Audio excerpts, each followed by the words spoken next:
Welcome everybody. Today we are going to have a really excellent panel dealing with African dolls and their culture, history, and current relevance. We have a number of very interesting people with us here today. My name is Don Russell. I'm the director of Mason Exhibitions. We regularly organize art exhibitions and public events that explore social issues with the intention of involving ongoing learning and conversation. Before we get started, I want to point out that one of our panelists will not be joining us tonight due to COVID. Dr. Jacqueline Williamson is professor at Mason, teaches Egyptology with a focus on gender and religious power. We're sad to say that she cannot be with us tonight, but we are hoping that her presentation will be recorded for later viewing. And to watch recording of this event, please follow us on social media, and you'll hear we're actually going to make a video out of this whole presentation today. We're not doing this Zoom, so you are the only ones here, a live studio audience, which is very exciting. Isn't it? This exhibition is why we're doing this panel, because Cheryl Edwards is included in this as an artist. Her sculpture of an African doll is in the middle of the room, and then 3 of her paintings are over on the right, these angelic looking pieces there. Our first speaker tonight will be Cheryl Edwards. She is a contemporary artist who explores the resilience of the Africans in South Africa and the key elements of survival of the Ndebele communities as they went through apartheid and the revolution without a civil war. Thinking about the sacredness of life, the before, the now, and the after, and examining the core existence of humanity as it relates to truth, myth, and reality. Ndebele dolls and Egyptian paddle dolls serve her process of self-decolonization and reconnecting with her roots. Thank you, and I want to thank everybody here from the Mason team that made this all possible. It takes a village to do things, and creativity, we like villages. I'm going to talk about African dolls, but it's going to be in the sense of my process in creating work, but I'll give you a little preliminary background. I research African dolls and use them as a subject in my practice to understand better the origins of colonialism, to gain a knowledge of truth, to free myself, and to assist in the decolonization of myself. It's possible for artwork to hold energy and power, but you have to work at that. And the only way that can happen is if you're honest, if you go deep in your interior, and it takes courage to do that. Next. It requires a deep understanding of self. Africanness in African American artwork began surfacing during the Harlem Renaissance. Meta Von Warwick Fuller was an African American artist who celebrated Afrocentric themes. She was born in 1877, and you can look at this sculpture and you can see they were just beginning to figure out how to integrate this into their work. They had been encouraged, and I'm speaking they as African American artists during the Harlem Renaissance, were encouraged to embrace their Africanness by Alan Locke. He wasn't so thrilled about it in the beginning in his discourse with Aaron Douglas, but he later changed his tune. And that led to a remarkable trajectory of what we see in artwork being made by African American artists even today. James Phillips, he's a friend of mine. He's one of the original members of Afro-Cobra movement, which is the only Black art movement to date. Many of them have died, but they wanted to bring art to the people. It started with the Wall of Respect in Chicago. And James teaches at Howard University, and he lives in Baltimore. Next. This was a day of amazement for me.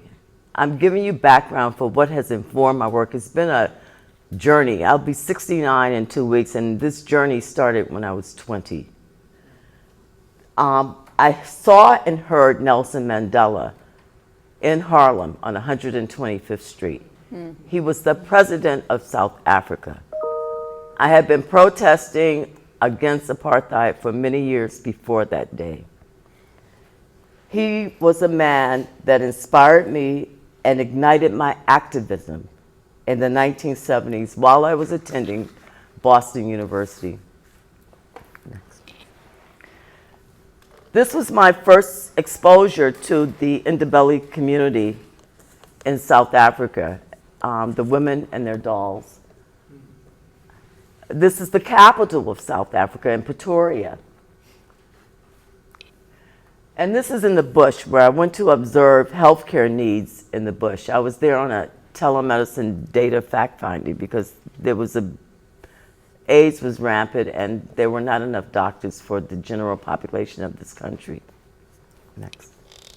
These are the mountains that hold secrets, mystery, and shame, colonialism. Shame because of the slavery and the extraction of the diamond minings. It all happened and probably is still happening there.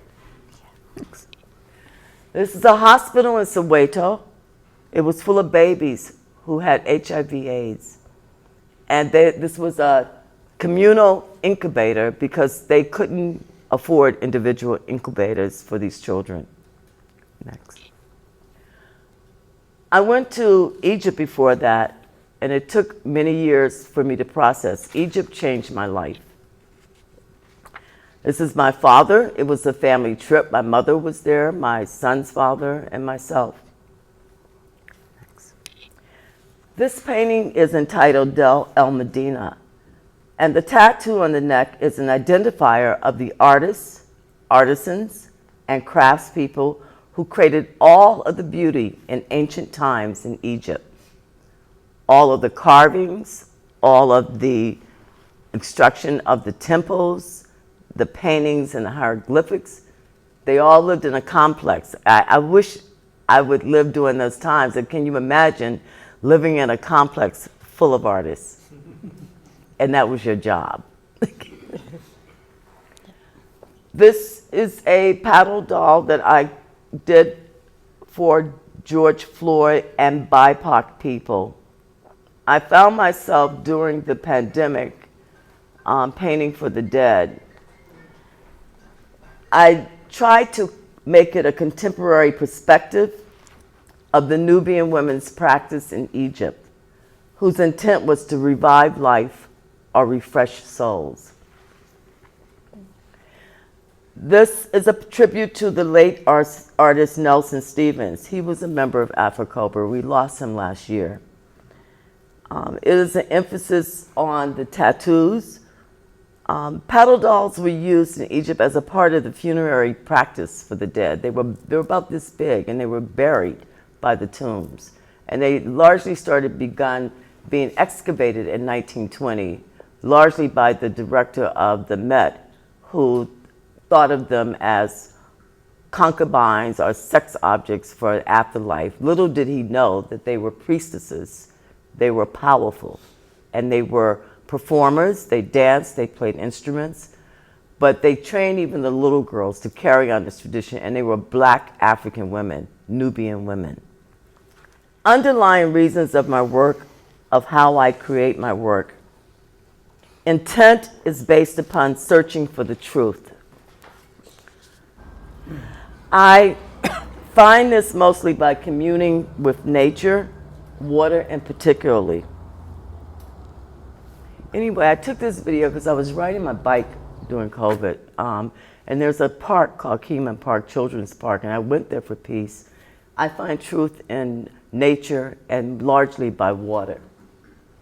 By water. Ancestral memories. I believe in this, and I find these memories, although subtle as they may be, in my dreams and in moments of being still. We all have them. We just have to hone in on it and cut off all the white noise and listen. Next. I believe that water has memory. In Stuttgart, the German scientist finally came up with a book in conclusion. Scientists said this, but artists always knew, and the Native Americans always knew, that water holds memory. And that could be seen and demonstrated with Standing Rock protests against the pipelines, where the elder women stood and prayed over the water that they were trying to protect, because they said that water will hold the memories and all their descendants would know what happened here that day when they were trying to destroy the water and destroy the sacredness of that body of water. Genetic memory, and that is a way, and scientists don't they don't so much agree with this, but it's a phenomenon. And it's a way that ancient knowledge is transferred in our DNA.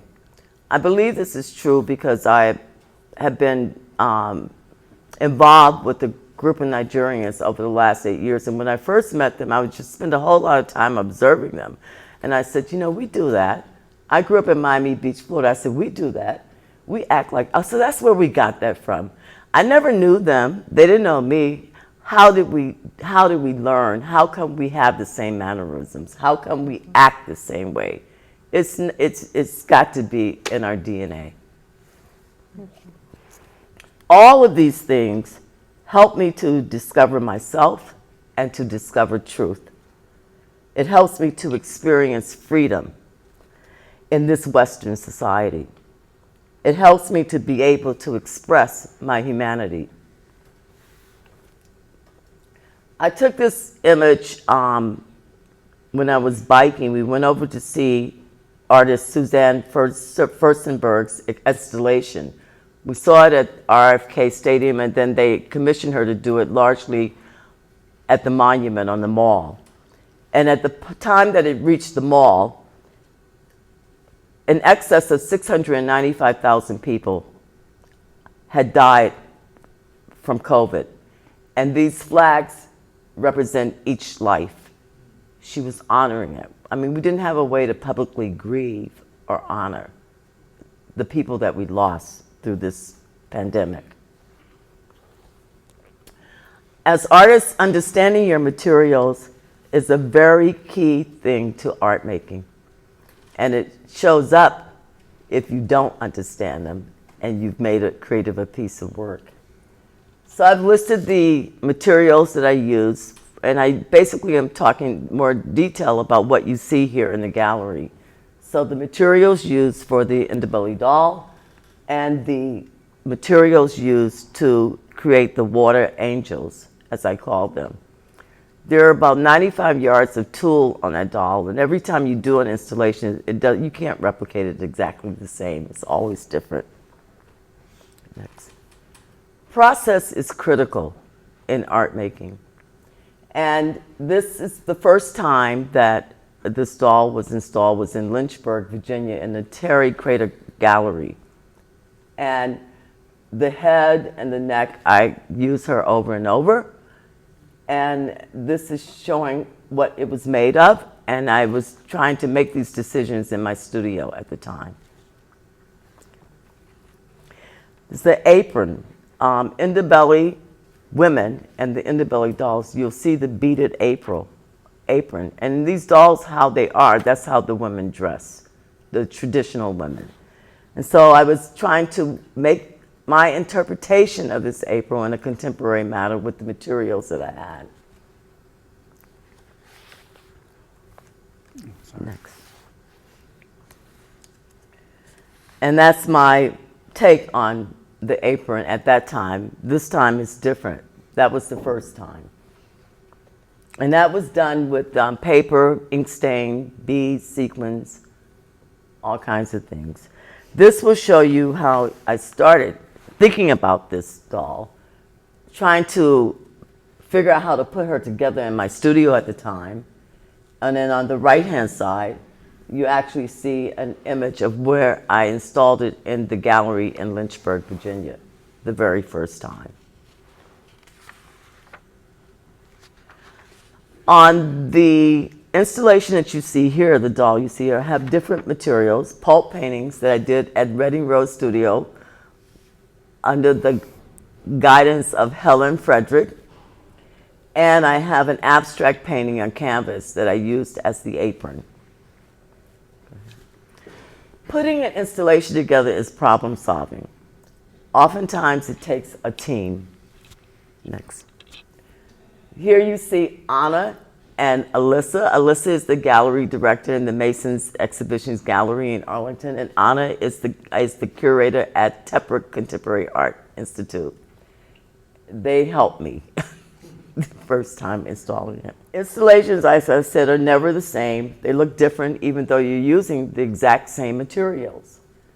And this is how she looks here. She's a little bit different than how she looked in Arlington, and she's drastically different than how she looked in Lynchburg. I'm going to talk now about how I created the water angels that you see on the wall here. They're done with ink, many, many layers of ink, ink stain on raw canvas. That was the beginning process.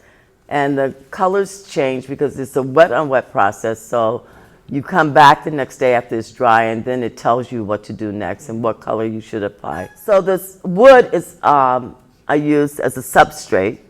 They're canvas glued to that wood.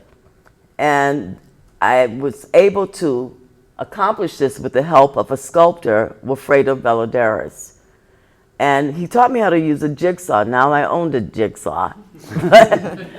But I mean, it takes a lot. And then we were putting the anchors on the back to make sure that the wood wouldn't warp. And so these were the very first ones. These were made in 2018. And as you see, that's what's here in the gallery. I use found objects, I stitch, I've used photo transfer, a lot of techniques. But in all of this, you know, research is key. You don't just go in your studio and you sit there and say, oh, I'm going to do this. You have to understand what you're doing. I mean, I'm recently making this work that is based out of ancient Egypt, and I went to Egypt in 1987. It took that long for me to process it, and I didn't start making work in reference to it until 2018. So these are just some of the books. As students, I know that you're used to reading. You probably think you have too much, but I hope that you continue to be avid readers for the rest of your life. That is the only way you keep your head open and your mind free. So this book, Hospitalities, go back one, Don, Yep. is a book that's a collection of essays of South African scholars. And they talk about hospitality as a concept and a host, not as we think of it here. They surveyed from the north to the south, and there's several ones. They even wrote a whole, there's an essay about Theaster Gates. They're not even writing about him here like that. Mm-hmm. And they talked about dolls holding energies. Dolls are hosts, and dolls are hosts to be rendering hospitality because they hold energy and they serve that purpose. Decolonial feminism is another, she's a political scientist based in Paris. She's co-curated through contract Venice Biennale with the Nigerian curator who's now deceased, and she also curated with him and Documenta, and she has curated shows in the Louvre, always dealing with Black women and women of color. So she wrote this during the pandemic, Decolonial Feminists. What does that mean? The other book, we can go next. Ancient Egyptian Imperialism is Ellen Morris. She's an Egyptologist from Barnet. I met Ellen and Solange during lockdown. They've informed my work. I didn't even know what these dolls were deeply until I met them during lockdown. And so this is her recent book, and it teaches me a lot about the colonial period in Egypt, because these two scholars, they speak the truth. And Ellen is the foremost authority on paddle dolls in the world. And that is a published article that, you know, when I met her, she shared that information with me. And it really gave me a rich and deeper understanding of what I was dealing with. Wombs of Women is Francois, who wrote Decolonized Feminism. That's my print on the cover of her book. That's how I met her. And it was a fluke. You know, I get this email from Duke University book designers, said, we'd like to use your image. And so I said, okay. And then you'll get copies of the book, and the rest is history. We've Zoomed, we've not met in person, but we've Zoom. Helen has met her virtually on a panel that Helen was conducting during the pandemic. And this book is about the French department that's an island as part of Africa in the water that is still colonized by France.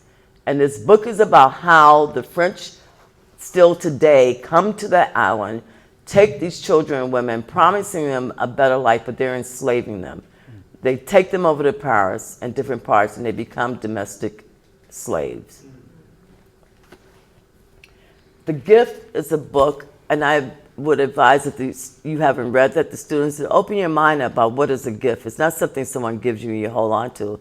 It doesn't belong to you. It's something that you've received from that time, and it's your obligation to pass it on. It talks about the whole concept of usury, which is not as we know it now, but it was a good concept. I mean, it really gets your little brains thinking about things.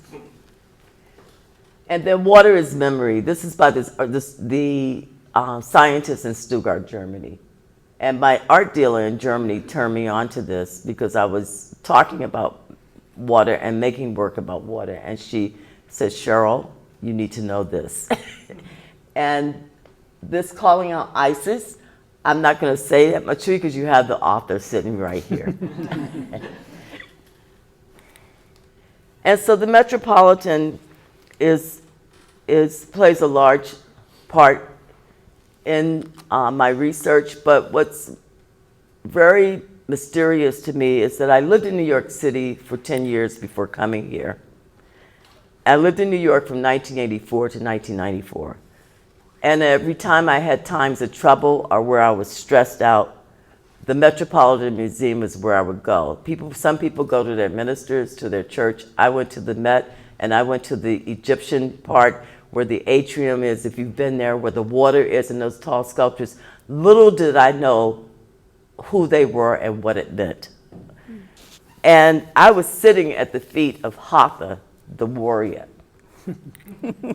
And that's who the paddle dolls are based upon, because those women, those Nubian black women, they started the tradition of honoring her. And then the water, I was sitting there at the water of assimilation of the water of the Nile.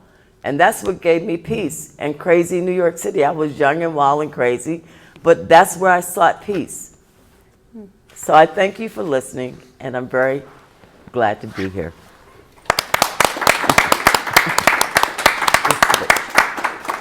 Solange Ashby. Dr. Ashby is an Egyptologist who will present her research on the roles of women, queens, priestesses, mothers in traditional Nubian religious practices. She will also apply her knowledge of ancient languages to Cheryl's artworks. Welcome, everyone. I'm really happy to be here. I live just in DC, so I'm glad to be able to be here in person. So let me just put this in context. As Cheryl mentioned, we met during the pandemic. Cheryl reaching out to hear a bit more about these paddle dolls, which I happen to be working on a book about. So, but they do represent Nubian women who traveled up to Egypt, 5 of whom married a king named Mentuhotep II, and they were buried in his funerary complex at Thebes. And this is the very place where we do find hundreds of these paddle dolls. So they do, in essence, represent queens, but more precisely priestesses, specifically who serve the goddess Hathor. In my lecture tonight, I'm going to talk about other Nubian queens. I'll use the word Kushite because that's the indigenous name for their kingdom. But they too have a very strong relationship with the goddess Hathor, so we'll keep hearing about Hathor. I always open with this gorgeous image by an Afro-Cuban American artist named Armonia Rosales. And I love it because she is presenting the mother and child with these golden halos to show the sacredness of this bond of mother with child, and specifically the sacredness of the female body that can produce children. And so to me, this is very appropriate for what I'm about to launch into here about Nubian women. So as I mentioned, Hathor is throughout all of this. She is a goddess who is most closely associated with Egypt, but is very much present in Nubia. But because they didn't practice writing to the extent that the Egyptians did, we know a bit less about the indigenous Nubian rites. But as you can see from the slide, she has many epithets, but she is known as the Golden One. In her association with lands that produce gold, most prominently Nubia. You can see that she takes many forms. So in the center, there she is as a human, but she is wearing her cow horns on her head and the sun disk between those horns. That is to let us know that she is the daughter of the sun god Ra.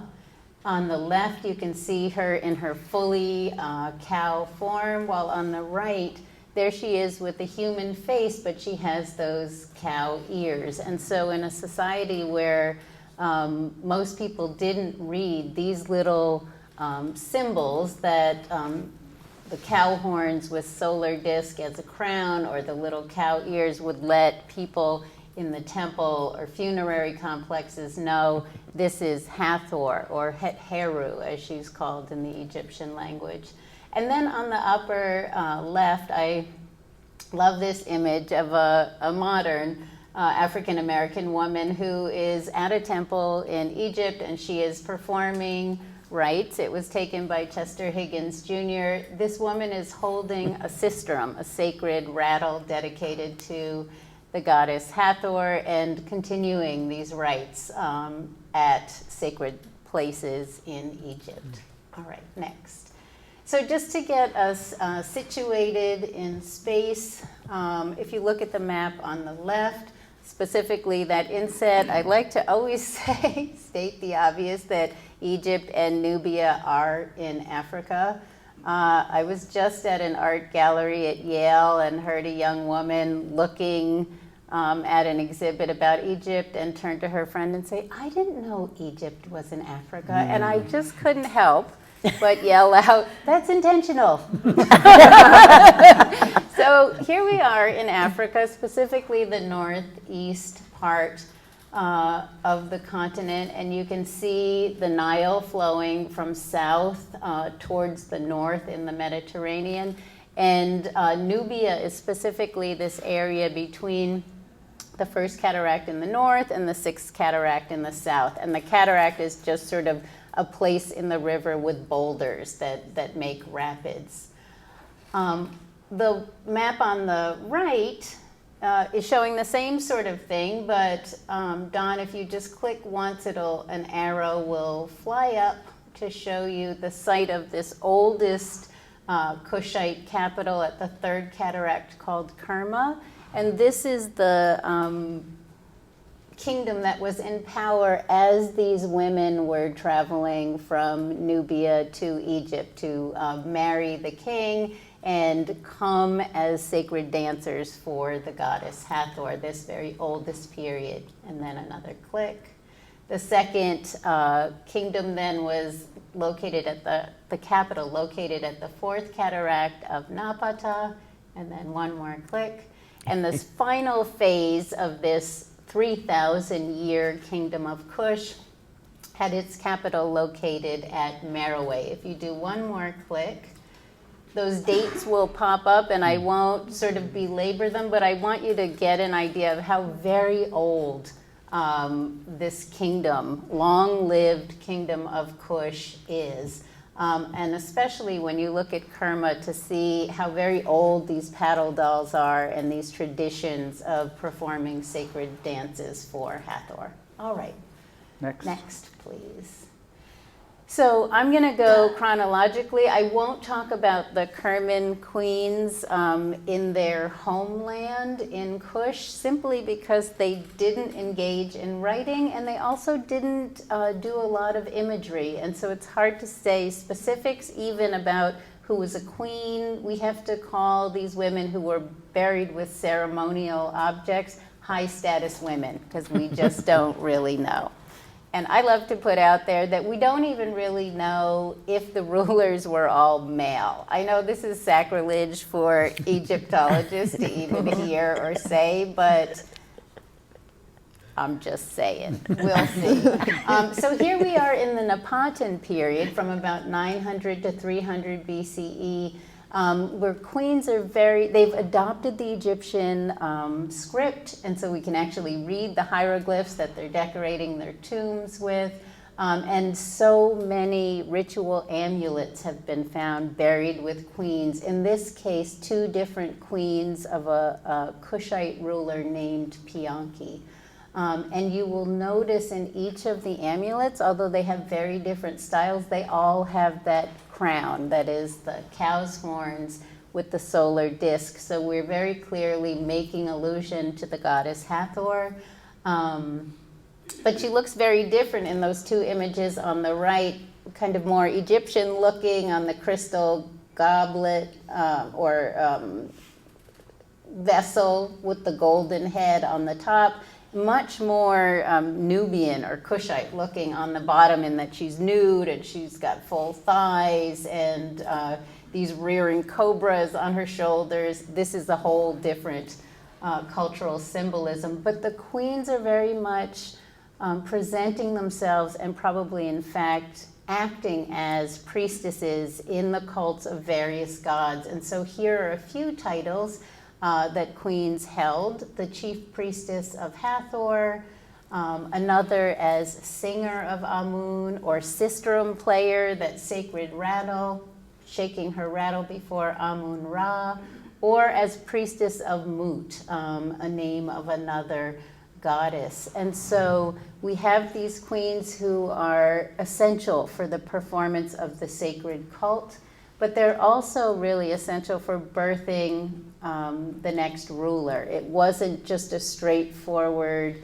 hereditary role that a son would follow his father on the throne, but he would have been chosen from among a group of offspring of these royal sisters. So they have a status in the continuation of the royal family that's different and above what we see happening in Egypt, which was much more a patriarchal father-to-son inheritance of royal power.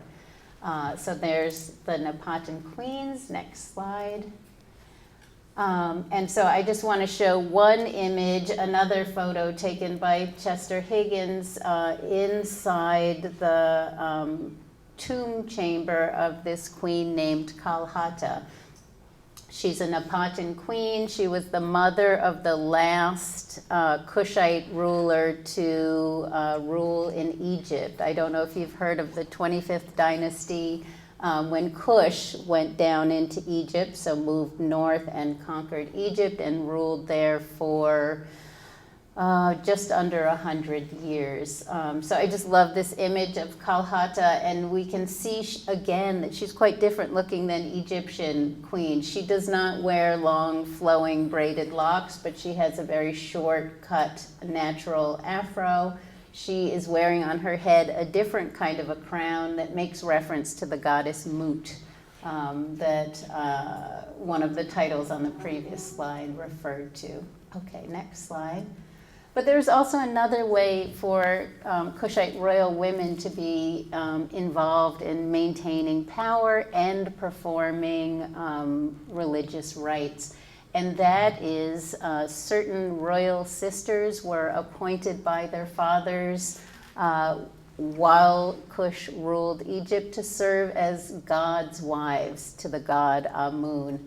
And so they would have been performing music, shaking the sacred rattle, and actually sexually exciting the god was part of the rites that they were tasked with performing. But they also, interestingly, lived in the same city called Thebes in Upper Egypt, where these much earlier Nubian queens were also living. And so this is a very important power center in southern Egypt. It's the site of the humongous temple complex of Karnak, dedicated to the god Amun. And so this is where these Kushite royal sisters were holding their office as God's wives of Amun. And I've just named them there, Amenerdes, and then with their father's name in parentheses. Shepenwepet was the second, and the third, Amenerdes II, probably didn't get to stay in power very long. The Kushites were expelled shortly into her period as God's wife of Amun. The image on the left, the smaller image, is a gorgeous statue of Amenerdes I, and then on the right, from the funerary complex of that same God's wife, Amenerdes I, we see an image on the outside of this funerary chapel, which is on the west bank at Thebes. On the left, you can see Amenerdes I. She has, I hope you can see, the crown of Hathor, and she's holding an Ankh sign, the sign of life. And on the right, you can see Shepenwepet II. Her head is not preserved, unfortunately, but she's holding literally the hieroglyphic image for milk, these specific bottles, offering milk. And in fact, the hieroglyphs tell us explicitly that are right in front of Shepenwepet II, offering milk to her mother, mother having that same name, Mut, as the goddess that I've referred to. Okay, next slide.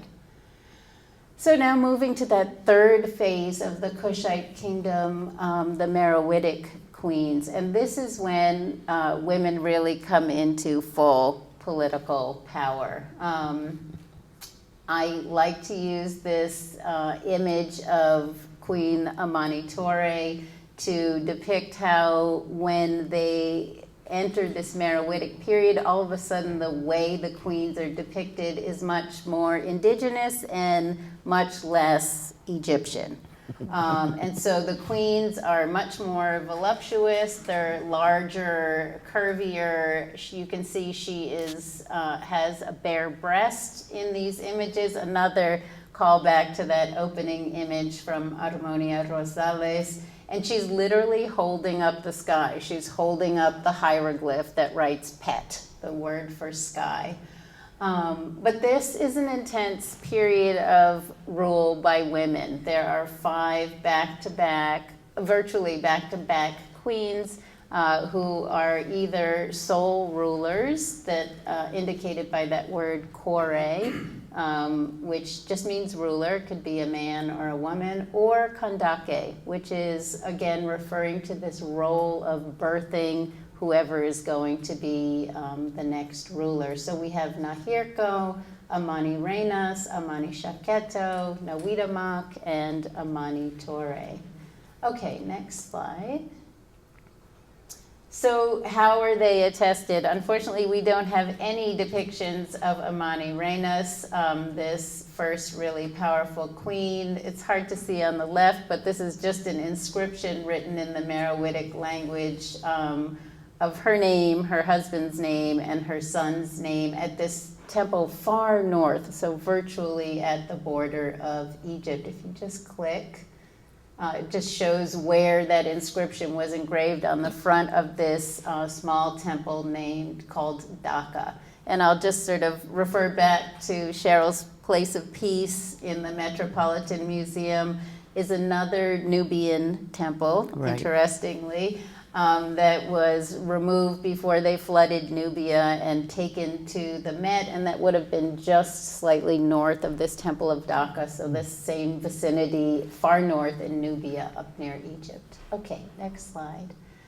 So we think that Amanirenas is probably this warrior queen who met the Romans in battle after they had conquered Egypt and tried to push south after defeating Cleopatra and Mark Antony.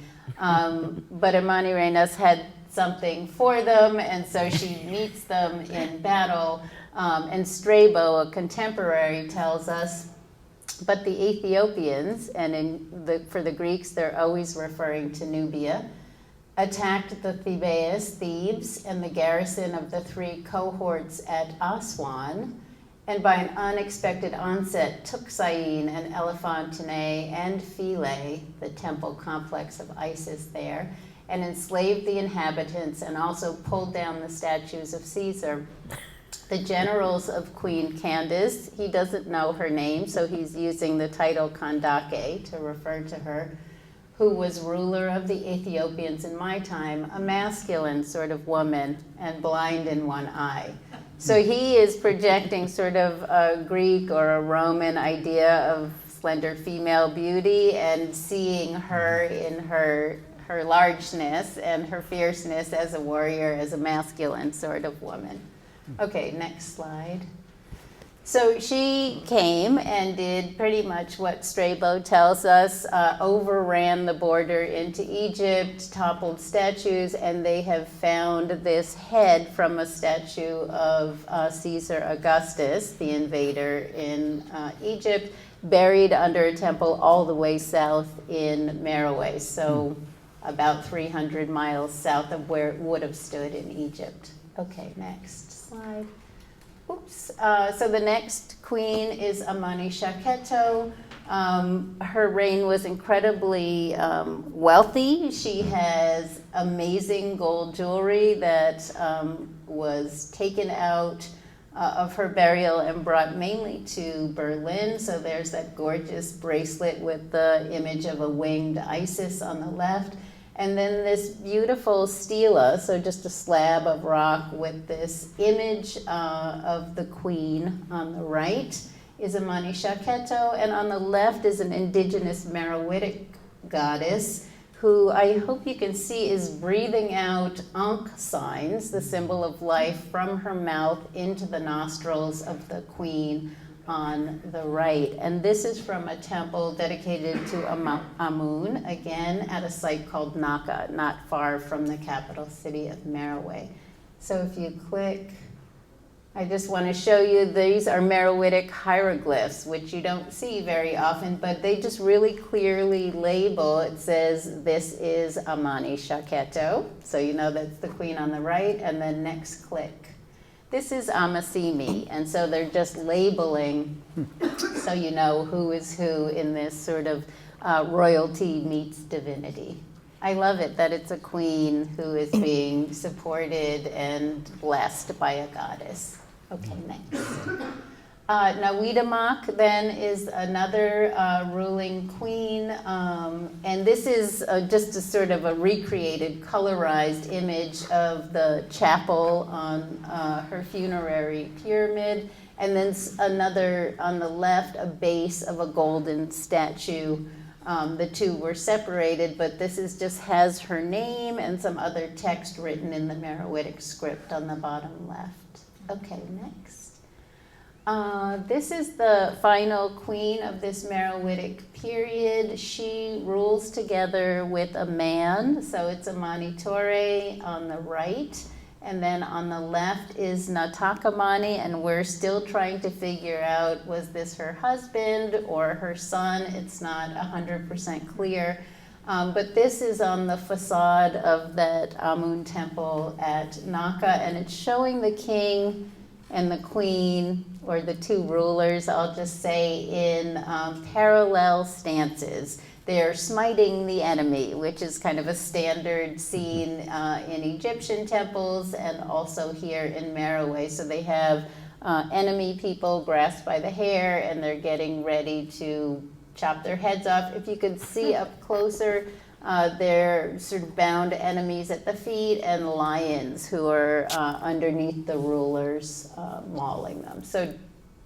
imagery of dominance. Say a word. So I just wanted to say how this concept of the kandake continues to live on, of this powerful warrior queen mother. And so in the revolution that happened, unfortunately was not fully successful in Sudan in 2019, but did manage to kick out el-Bashir, the dictator of 30 years there.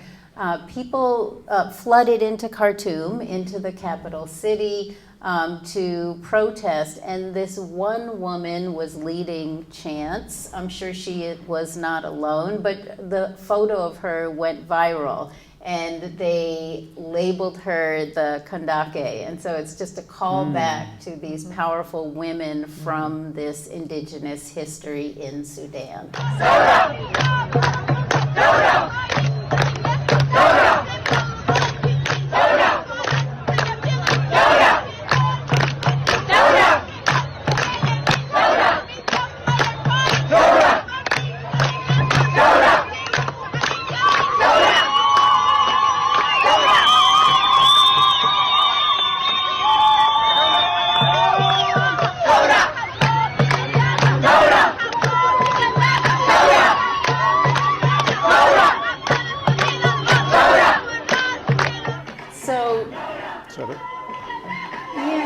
I like ending here because they acknowledge that she is dressing in traditional clothes of a Nubian woman, not from antiquity, but, you know, as they said in the 60s and the 70s, right? This thobe that covers her and the big gold moon earrings.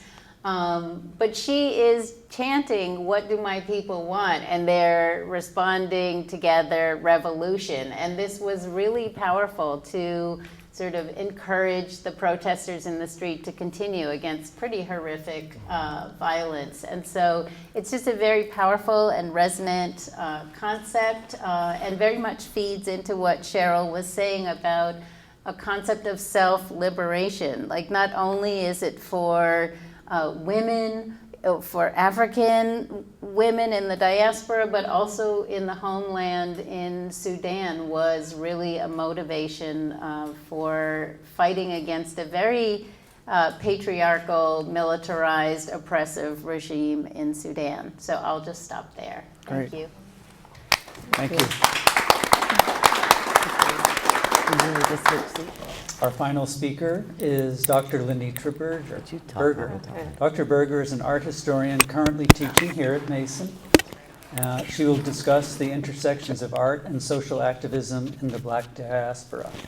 Well, first of all, I want to say what a pleasure it is for us to be able to gather in this beautiful gallery, surrounded by this beautiful art, with a presentation from the artist herself, and also just this wonderful scholarly background on what you're seeing here. This is the kind of education that every student at Mason should have, that every student at every university should have, but unfortunately we're not there yet as a country and as a higher education community. So I just want everybody to really sit with that and really think about how special it is that we've had such a rich and layered conversation about the African continent.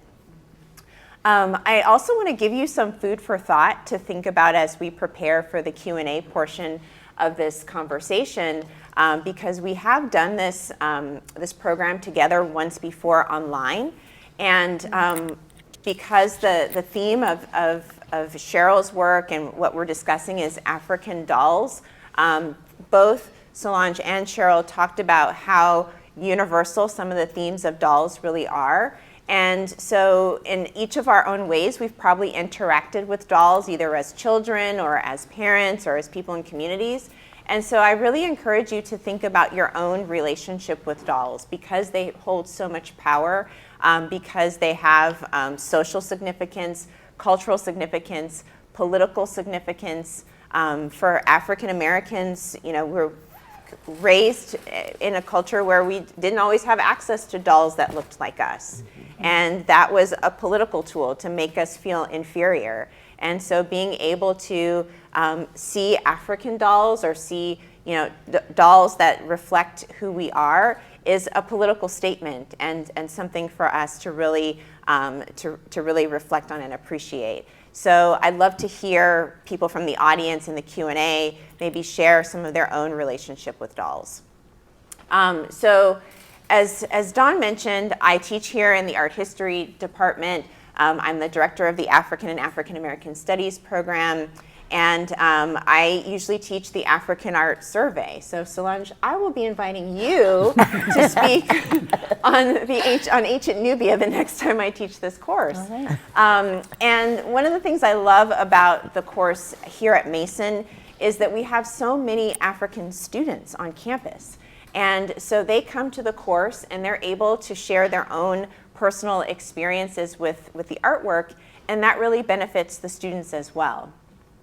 The other thing that I find really interesting, challenging, disturbing about teaching about Africa is that many students come and they realize that they've never had any education about the African continent up to that point. And I asked them to think about why that is. You mentioned, your interaction in the Yale Art Gallery. Mm-hmm. So that's the other thing I want to throw out for you to think about is, was this the first time you saw a really detailed map of Egypt? And I've got a map in my presentation as well, because if you're teaching about the African continent, you have to start from scratch. You have to really assume that people have no prior knowledge of one of the major continents on the planet. And I think it's really important for us to think about why that is, and what each of us can do to change that. In our scholarship, in our teaching, in our community outreach, I think it's really important.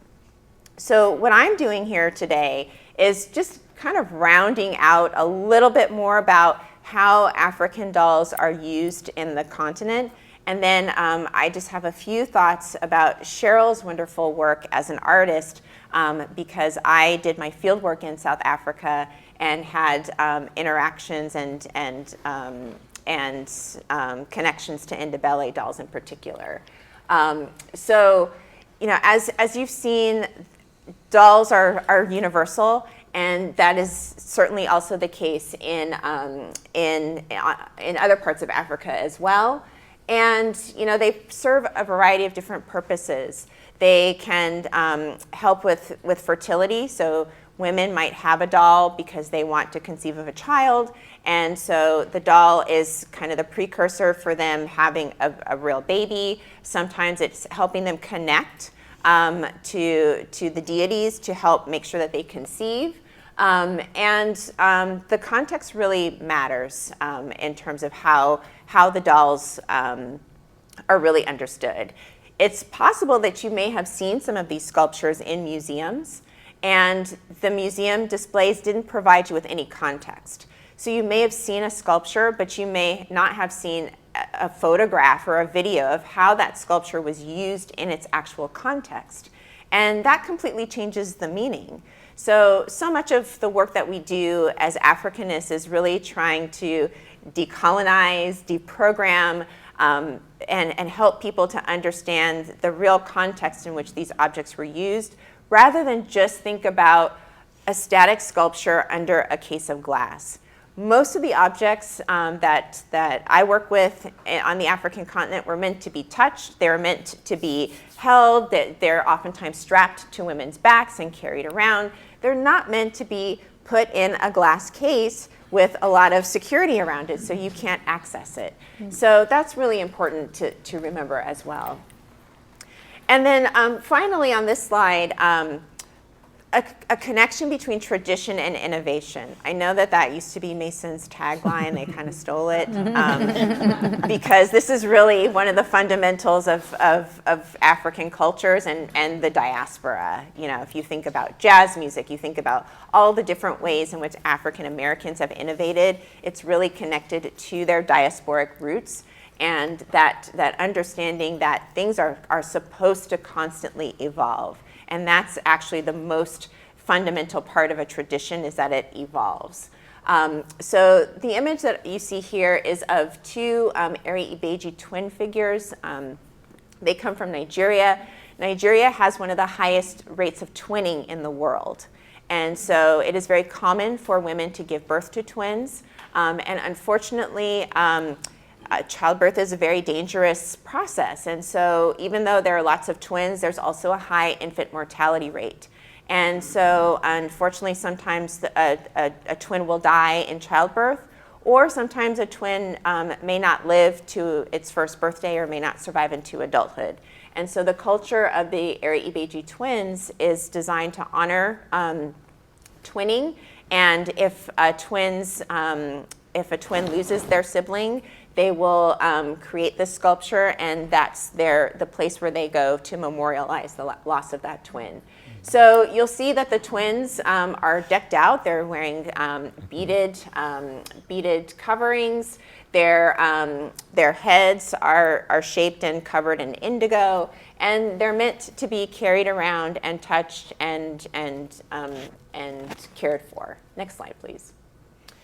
And to illustrate the fact that there is no tension between tradition and innovation, I'm putting up another set of Ibeji twins. You may have seen these because they're I see they're at UCLA. Yeah. So these are some traditional Eri-Ibeji figures that you see on my right, and these are also Eri-Ibeji figures. And there's no real difference between them in terms of their function. And that's because, the cultures are constantly evolving. They're recognizing that interaction and that influence from other cultures, and they're taking that, they're improvising, and they're incorporating that into their cultural traditions. So these are Kewpie dolls, and they perform the same function as these carved wooden figures as well. So moving from Nigeria to Ghana, also in West Africa, I wanted to show an image of an Akuaba doll, which is also a fertility doll that women usually carry. And the doll itself is actually pretty flat because it's designed to be worn on a woman's back. So she'll strap the doll to her back just like she might strap a baby, and carry it around. And as you can see, just as Solange was pointing out in her presentation, the importance of jewelry and physical adornment is also a feature of Akan culture. And you can see that it has a necklace, there's anklets, there's a belt, and facial, like head sculpting is also an important cultural element. And so you can see that it has a very long and flat forehead, and the woman may actually use her thumbs to gently rub on the head as well. And so you can see that it's also pretty smooth too. So just another example of another culture in West Africa that's looking at how dolls function. Next slide, please. So now to the area there where I did my work was in South Africa. So again, I have to put up a map. Even though it's called South Africa, there's no guarantee that students are going to be able to find it on a map. My work was in Cape Town, which is in the bottom, the southwestern corner of the country.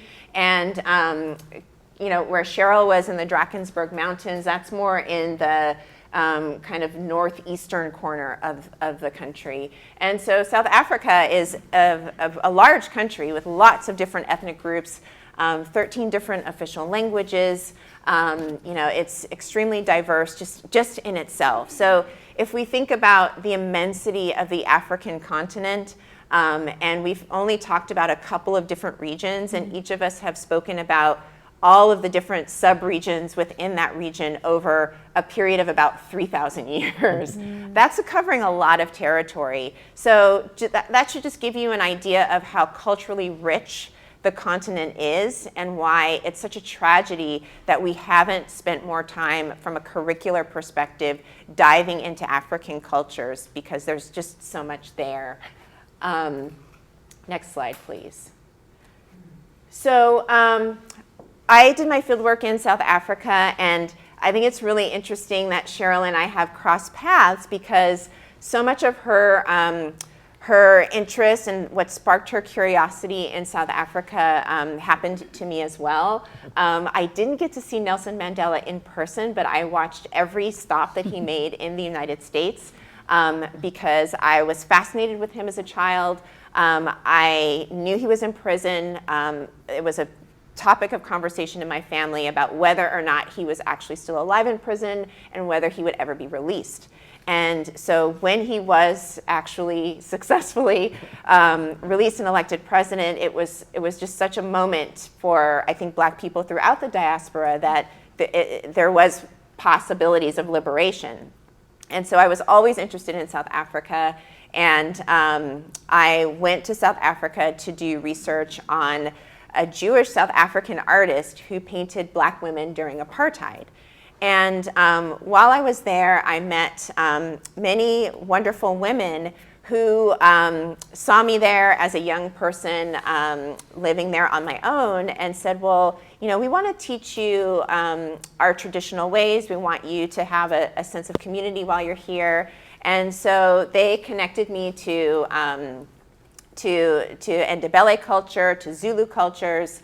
And, you know, one of the tragedies of apartheid was that it attempted to disconnect people from their homelands and forced people to migrate from rural areas into cities where they lived in townships that were horrendous conditions.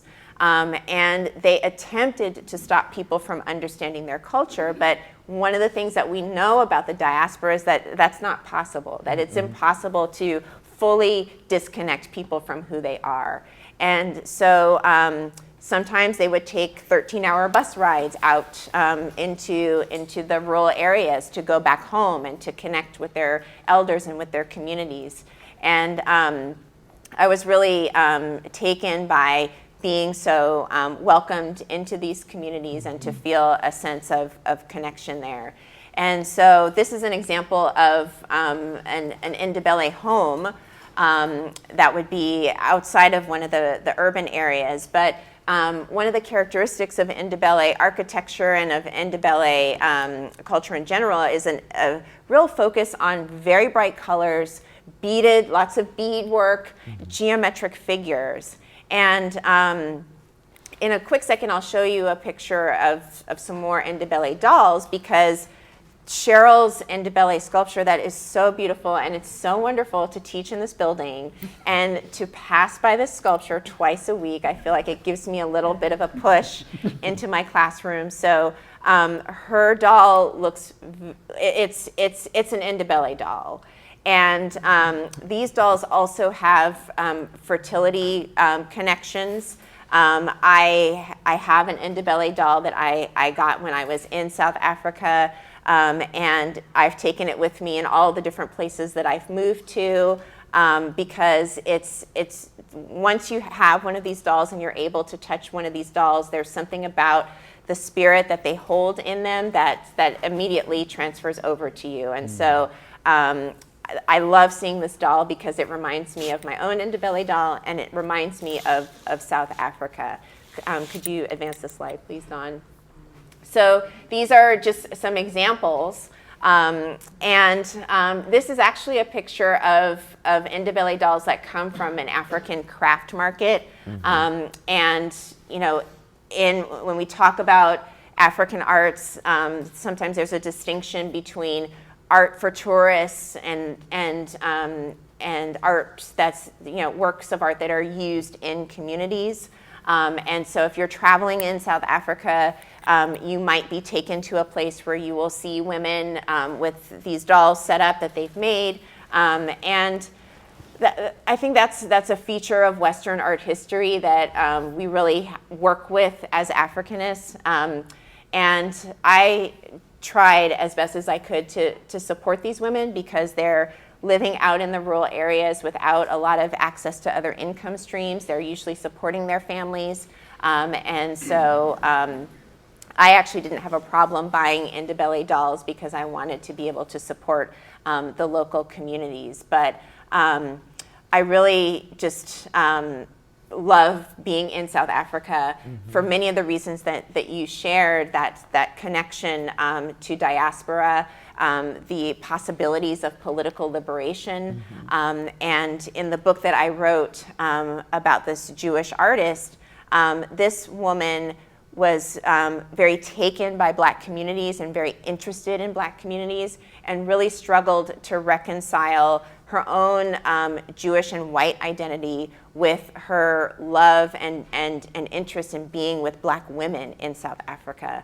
So I found it to be a really interesting contrast and paradox from her perspective, because she really struggled with her place in an apartheid state where she was oppressed as a woman artist. She was discriminated against as a Jewish artist, but she also had privileges as someone with white skin who wanted to travel to Black areas. So I really feel like, you know, the both of you have really brought us, you know, through millennia of history and focused on women and women's contributions to the African continent. That's been a theme for all of our work. And you know, I think that being in an artistic space like this, and the Recast show that's here, we don't get to see this kind of artwork everywhere. And certainly, you know, Mason has been innovative and at the forefront of that type of activity. So you both mentioned the importance of water in your work, the geography of water and the importance of water. And so I'll conclude my remarks just by inviting you, if you ever have the time, and you've probably seen it, but to go back now to the memorial on campus to the enslaved children of George Mason Memorial, which is located in between Horizon Hall and the JC. Go to that memorial and take a look at it. It guides you through the process of understanding who were the people who were enslaved by George Mason, and how did they relate to George Mason, the man, the namesake of this university. And one of the really beautiful features of the memorial is this beautiful fountain that may be turned off right now because it's wintertime, but there are worn stones at the bottom of the fountain, and when it's warmer, there's running water to symbolize the importance of water in positive ways and cleansing ways and nourishing ways for us, but also in some dangerous ways that such as, you know, the transatlantic slave trade. So here at Mason, we ask really hard questions. We challenge our students.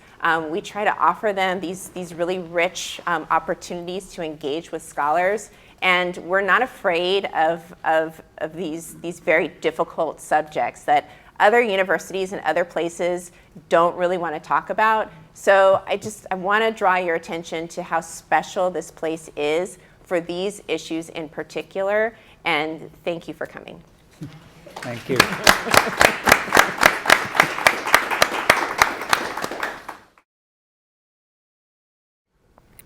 Please. Some of the paddle dolls have faces and some do not.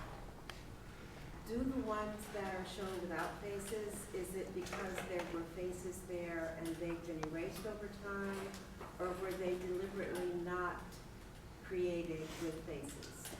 You're talking about in antiquity, not in Cheryl's in art. antiquity. Okay, they never had heads, and you can see they have truncated arms, and they don't have legs at all. So they are it's a very precise type, if you will, and it's a subset of the larger corpus of Nubian and Egyptian female figures. So some do have faces and arms, but then a sort of joined legs. But these particular paddle dolls that were buried by the Temple of Hathor and the funerary complex of that king, Mentuhotep II, who married these Nubian women, they are very precisely this: no heads, sort of stumpy arms and no legs. And that is done, I'm not quite sure why the heads are missing, but the legs certainly, and Ellen Morris has written about this, the legs are not there because what is emphasized is the vulva of these paddle dolls. They are to be very much a fertility type of a doll. The idea is that through a sexual encounter that is kind of metaphysical, that then the deceased will be reborn. And it's not like the concubine of the dead, like they used to be called, but through this sexualized type of dance that is performed in honor of the goddess Hathor will bring about a rebirth of the deceased person. That was a longer answer than maybe. Well, that brings up a whole other list of questions. Okay. I'm happy to go there, but maybe other folks want to also. Yeah, go there. I'd like to respond to your discussion about the dolls and what we think about dolls and so forth. Yeah. It's not a word that I use, and I don't remember a lot of dolls as a child, but I had this idea of the marketplace and the transformation that can happen out of the marketplace. Because as a child, I would visit my grandmother, and in the basement of that house there was a ceramicist, and she asked me to put my hair, braided hair up, and she did a ceramic sculpture of myself. And years later, in an artist studio in New York, I sold that, and she had made it in an assemblage. Oh, And then I was in Richmond, and the same ceramic was on a mantelpiece and was painted black. And so I said to both these people, you know, where did you find them? Why did you transform them? What is the meaning of this childlike image that you felt you had to use it?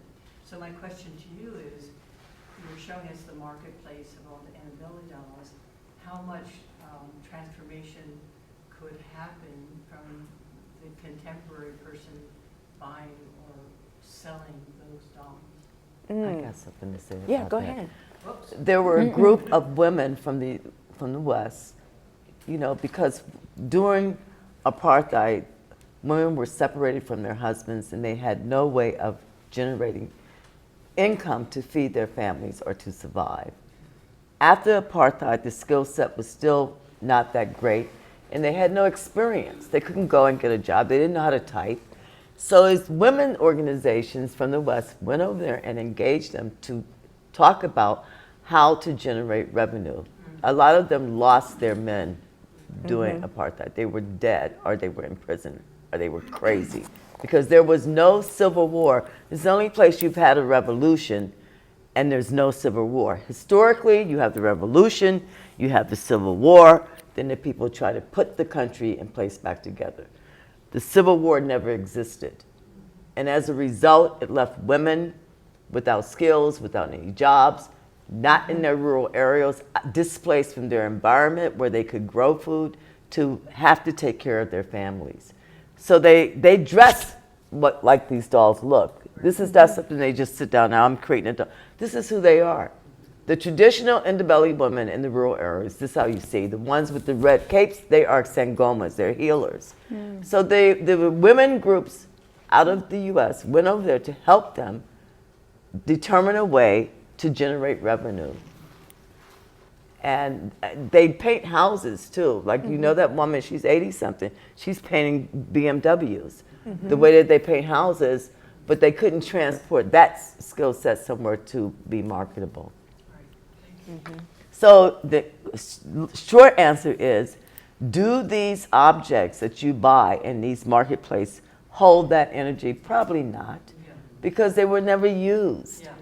Okay, it's with anything. You know, the African mass of these people run over to Africa and bring back, and those African objects that people run over to Africa and bring back and put in their homes, they have no idea what they're dealing with.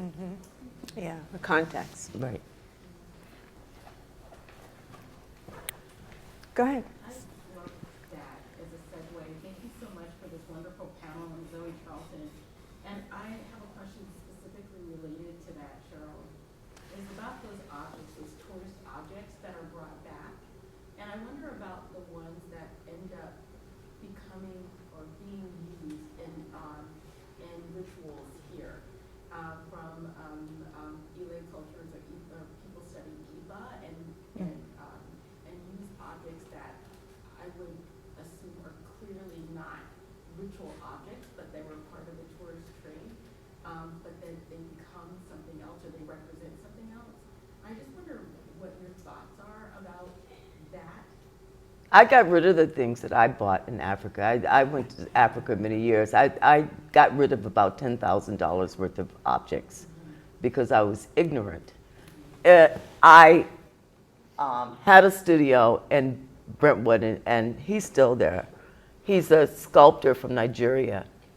And I learned so much from him, but he said that, you know, in Africa, in the places where, and he's speaking about Nigeria, they don't have big museums like we have, but anybody who handles those objects or is the keeper or have to oversee those objects, they're like trained priests and priestesses. They have to protect themselves. It is sheer ignorance. I'll give you another story. I was living in New York. I lived there for 10 years in the village. And there was this Senegalese woman. I became very close to a lot of Senegalese families in New York. She used to stand outside, we call it Avenue of America, 4th Street and 6th Avenue by the Metro. And she had masks. And I was pregnant. And she said, sister, I want to give you a present. What do you want? And so I loved the white mask. She kicked it, but she said, no, that's a death mask. I will give you something for your baby. I still have it. It's a mud cloth piece, mud cloth. So these objects are not, art in Africa is functionary. Think of it that way. And if you were to go into African homes, regardless of their income level, you're not going to see that stuff in their house. And I know you're familiar with the Nkisi sculptures with the nails. They have those, but they kept them outside.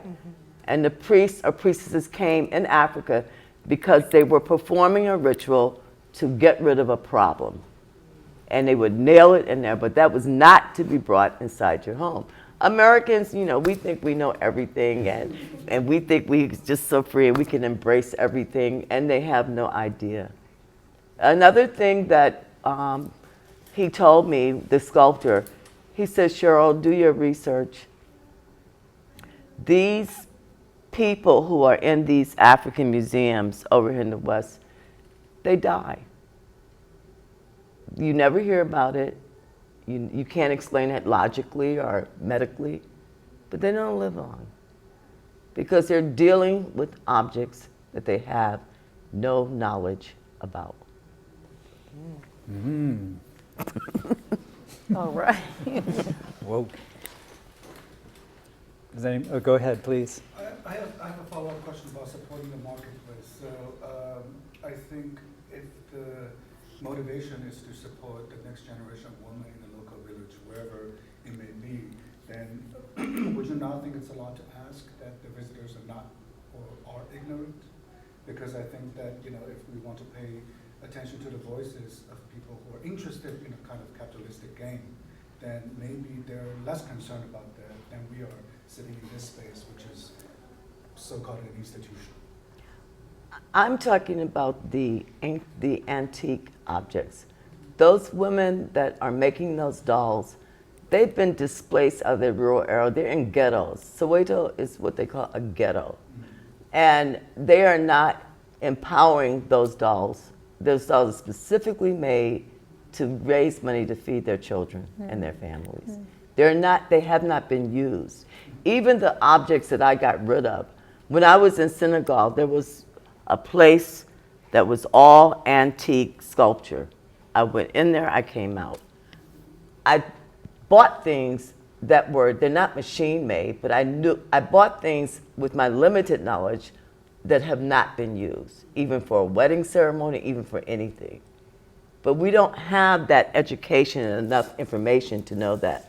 So what the women, the Ndebele dolls, know, You know, they're strictly for commercial tourists. Yeah, that's what I mean. If the visitors do not possess this kind of knowledge, you know, aren't we asking too much that people are knowledgeable enough to not purchase them? Because ultimately that would not be contributing to. Well, if we're knowledgeable, we would know that they don't hold any spirits or energy because the object has not been used. I don't know how to say that again. Yeah. Those dolls that you see at that marketplace, they're for tourists. They haven't used them for a celebration or initiation for their child becoming a woman or a man. They've not used them for courtship. They haven't been used for fertility. There are many uses of it, but the dolls that you see, they've not been used for anything. And I think a lot of people, you know, see these dolls as a souvenir of their time. So I'm going to buy this doll. I'm going to take it back. It's going to show that I've been to Africa, with really no intention of really wanting to understand the proper context. And that's how we end up. You know, at Mason, we have a collection of African art here that we've accumulated over the years of individuals who have traveled, worked in Africa, collected objects and brought them back and given them to the university. And we've had students do research on the provenance of some of that work to try to understand what is tourist art, you know, what is, you know, I don't want to use the word authentic except in quotation marks, and what, you know, how do we handle, you know, the types of art that's been donated to us from people who have been to Africa and, you know, simply just wanted some kind of symbol of their time there, without an interest of learning about the background. Many years ago, maybe 20, almost 30 years ago, there was a documentary called African Art in Transit that was produced, and that looked at the African art tourist art trade. And they went behind the scenes and really looked at, you know, some of the people making these objects are intentionally not even part of the cultures because it would be against your culture to produce a work of sculpture that was not to be consumed in the community. So sometimes there would be Muslim artisans who were producing work and intentionally applying objects and materials to age it, so that it looked older, to cater to the Western tourist market. So really comes back to that issue of decolonization of your mind and of yourself, to really think about, you know, what are we creating and who are we creating it for, and what do we hope to gain from that? So I may have missed it, but I'm now really interested in the word doll. Did I miss that you called it something else in an ancient time? And why are we now using that word in the marketplace, for example, or at all? I tend not to use it. I'm deep in the research, reading like these excavation reports from the 1900s. I'm waiting for that book to be finished. It's taking forever, but it's coming. And they often refer to them as dolls, and it feels belittling of the intensity of the power of these figures. And so I have, along with many other people, just started calling them female figures because they're almost exclusively female. I don't know if this is true elsewhere on the continent, but they're like high 90% female figures. This is the Egyptian version, which is still very sexual, like celebrating the female sexuality, and then in the homeland in Nubia, they are 3D, and they have big thighs and voluptuous bottoms and big breasts, and the vulva is always very clearly demarcated. It's interesting reading these prudish Germans writing about like the pubic triangle. I'm like, oh, that's how you say it in German. But yeah, so I tend to shy away from doll because the way they were describing it in 1900 is like something a little girl dropped, and they are often buried with young girls who have been buried, but certainly not their toy. This is like a powerful ritual item that the grieving parents, I imagine, wanted to allow their deceased child to attain the afterlife. I mean, in 2009, Helen, I did a solo exhibit in Brooklyn, DC at Walworth Gallery. And the title of the show are Ndebele Dolls, Ritual/Play. And the purpose of all of that was just to start educating people. I mean, if you put it out there and a person took it upon their individual self to want to know more knowledge, they're going to have to look it up under the word doll, because of those white men that were in those museums went over there and called it that. I mean, but it doesn't change the fact that that's a facade, but it's a reference point that people can relate to. I mean, when Wilfredo and I were cutting the wood for the ones that are here, he said, Cheryl, call them water angels. I said, that's going to present a whole other set of problems, Wilfredo, but we'll go with this. But I want people to be curious and know. And people do get offended about, and I find that with men, they don't take it serious, but if they only knew the power of these women, they would not be, the contemporary man would not be frivolously, you know, talking the way that they talk about these figures.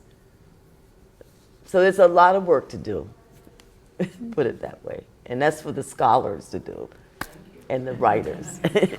Yeah, thank you so much. This is just exactly the kind of thing we want to keep doing. We've done it several times previously, and we keep sort of perfecting the process here. We will be making a videotape about this, using all this footage and footage from the previous panel as well. So we also hope to just make the connection that art is a learning tool. It's a unique and possibly the most powerful way to learn things, is to understand something through art. I'm very much excited about this idea of decolonializing our thought processes, and to me that means, you know, being open, you know, like radical openness to different ways of seeing the world, especially through the arts. So yeah, I call forth whatever spirits you can bring to help in this effort. Does anybody have anything else to say? We'll call it a night. Thank you so much for coming. Thank you, Don.